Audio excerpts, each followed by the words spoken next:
Picture this: a scout leader, a devoted husband, a military brat, on the surface, a pillar of the community, but beneath, a predatory killer who slipped through the cracks for decades, until a single strand of DNA unraveled his twisted legacy. This is the story of John Getreu, Germany, Stanford, betrayal, and finally justice delayed. John Arthur Getreu was born in 1944, Ohio. His childhood was defined by his father's military career, frequent moves, strict discipline.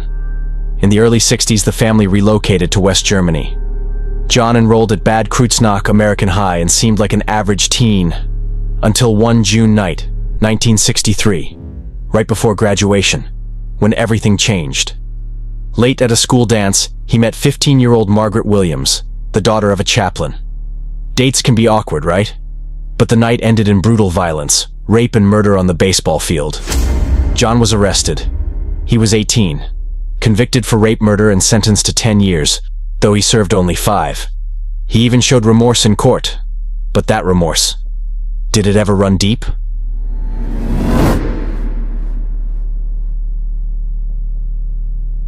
Released on parole, John returned to the U.S., settling in Reno, later Palo Alto.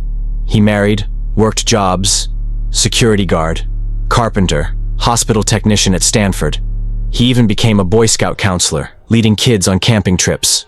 Kids. Still, the past didn't stay buried. In 1975, there was an incident. A 17-year-old girl at Scouts. Statutory rape. 6-month sentence. Susan, his wife, divorced soon after. But the community barely batted an eye. He remarried in 78, had children, volunteered, led clubs, a model citizen. But then, 2 young women disappeared near Stanford in 1973 to 1974. Leslie Perlov, 21, recent graduate and librarian, was found strangled near the dish trail in February 73. Clothing displaced, scarf used as a ligature. And a year later, Janet Taylor, kidnapped while hitchhiking, strangled with her own scarf. Both victims resonated across campus terror. At the time, no one connected the dots. Ted Bundy rumors swirled. Zodiac whispers echoed. But both cases went cold. Fast forward to 2016 to 2017. Police reopened both cases. Detectives combed through tiny evidence boxes, fingernails, pant legs, scarves. DNA tech improved, but a key leap: genetic genealogy. Parabon nanolabs, Barbara Ray Venter style. Using Leslie's fingernails, they built a genetic profile. In 2018, they watched John in a cafe, collected his discarded coffee cup. DNA from the cup matched, but just one link, then the other.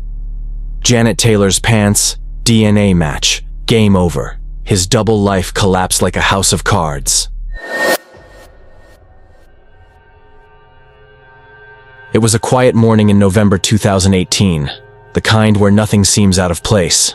The air was still, the neighborhood asleep, and John Getreu, 74 years old, was sipping coffee inside his modest Hayward home, completely unaware that his double life was seconds from collapse. A soft knock on the door. He opened it to find a young lady standing calmly, just a woman apologizing for something trivial. She told him she'd accidentally bumped into his parked car. "Nothing serious," she said. "Could he come out and take a look?" So he did. And as he stepped outside, casually, unsuspectingly, like any neighbor would, he was suddenly surrounded. Officers emerged from nearby, swift and silent. Cameras were already rolling. It was over before he knew what hit him. Getreu didn't scream, didn't plead, didn't ask why. With unsettling calm, he turned to the officers and asked one question. Not about the charges, not about the women he'd murdered, but about his dogs. Who's going to take care of them? That part still chills me. The arrest sent shockwaves through California's cold case divisions.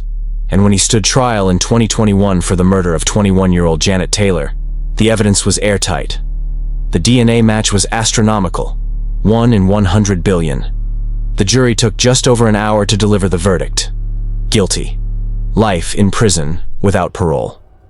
But the story didn't end there. In 2022, the court turned to the murder of Leslie Perlov. This time, Getreu didn't fight it. In January 2023, he quietly pleaded guilty, admitting he had strangled her after she resisted his advances. Another life sentence, no possibility of freedom. In September of that same year, less than 9 months after his second conviction, John Getreu died in prison.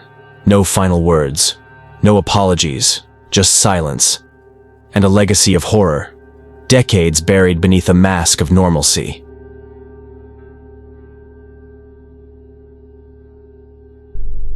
John Getreu, serial predator.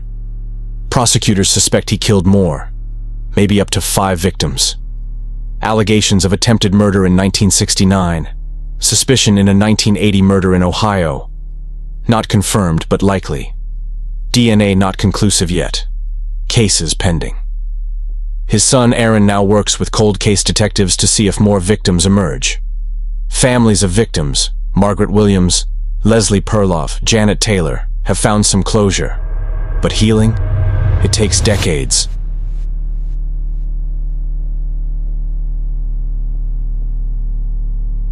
And that's the chilling part. The man leading scouts, volunteering in his community, running a lodge, held complete trust. It draws the question, how many other predators walk among us, cloaked in normality? It took modern science to expose him. What scares me most? What if the next predator never leaves such evidence?